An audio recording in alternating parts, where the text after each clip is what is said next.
আলু রাখতে দিতে হবে। আরেকটা জিনিস হলো যে আমাদের যে আগাম যে আলুটা আসতো বৃষ্টির জন্য এই আগাম আলুটা কি একটু ডিলে হচ্ছে, এই জন্য হয়তো আমাদের যে পুরানো আলু সব এগুলি পুরা ব্যবহার হয়ে যাবে। যদিও এবার আলুতে কৃষকরা ক্ষতিগ্রস্ত হয়েছে, কিন্তু অন্যান্য যারা এটার সাথে জড়িত তারা সবাই লাভবান হয়েছে।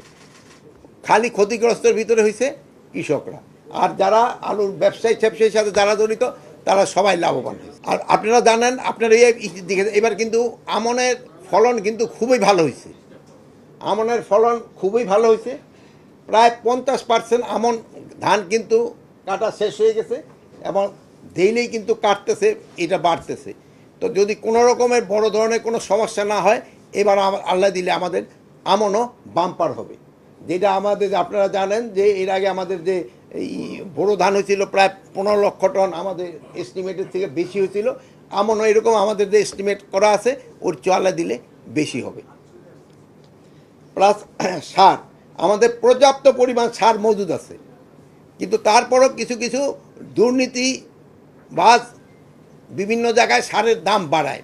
এই জন্য আমি অলরেডি ইনস্ট্রাকশন দিছি, আমাদের অফিসাররা এটার ক্ষেত্রে পুরা নজরদারি করবে।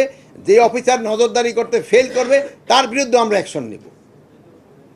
কৃষক যেন ন্যায্য মূল্যে সার পায়, এটার আমরা ব্যবস্থা করব। কোনো অবস্থায় আমাকে নির্ধারিত মূল্যের চেয়ে 1 পয়সাও যেন বেশি নিতে না পারে।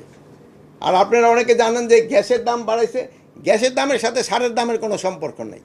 সারের দাম আগে যা ছিল এখনও তা আছে এবং ভবিষ্যতেও তা থাকবে, আমরা অন্তত যতদিন আছে। সারের দাম বাড়ার কোনো সম্ভাবনা নাই। ওই যে সবজির দাম এখন নিচের দিকে। এবার আপনারা কিছু বলেন না অবশ্য, আগে বলতেন যে 70 টাকার নিচে কোনো সবজি পাওয়া যাচ্ছে না, 100 টাকার নিচে কোনো সবজি পাওয়া যাচ্ছে না, বাট এখনও কিন্তু সবজি একটু নিচের দিকে দাম। বাট আমরা আবার যতটুকু চাই ওটা আমরা অতটুকু পাই নাই, যেহেতু আমাদের বেতন ঠেতনের যতটুকু বাড়ে ওই পরিমাণ তো কৃষকের থেকে তো কিছু বাড়তে হবে, মানে খরচটার জন্য।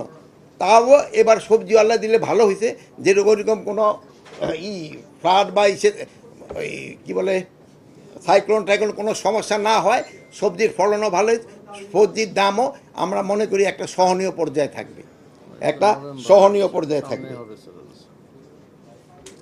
আর একটা আপনারা জানেন আমাদের কিন্তু এখন একটা রিক্রুটমেন্ট হচ্ছে, যেমন কৃষি গবেষণা ইনস্টিটিউটে, তারপরে ধান গবেষণা ইনস্টিটিউটে, তারপরে পাট গবেষণা ইনস্টিটিউটে, বিআইএফসিতে।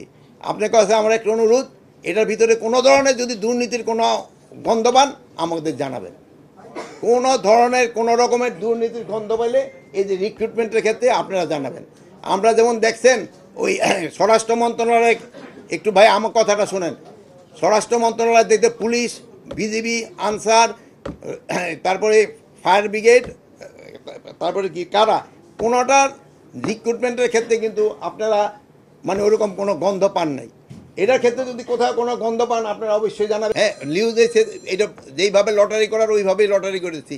এটার ক্ষেত্রে আমরা 3টা ক্রাইটেরিয়া নির্ধারণ করছি, A category, B category, C category. এটা করা হয়েছে জেলার আয়তনের বেসিস না, আমরা ওই আইন শৃঙ্খলা পরিস্থিতির উপর নির্ভর করে এবং ওই জেলাগুলি নির্ধারণ করে তারপর আমরা এসপিদেরও ওইরকম করছি কারে করে দিব। প্রথম হলো আমাদের টোটাল এসপি ছিল মনে হয় 64 এই জেলায়, তো 64-এর থেকে আমরা 15 আর 3 18 জন আমরা উঠে আনছি। 18 জনের জায়গায় আমরা নূতন জন দিছি, আর যারা পুরানো ছিল ওখানেই। তারপরে ওই লটারি করে যারটা যেই জেলায় যার কপাল আসছে ওই জেলা ছেয়ে পড়ছে।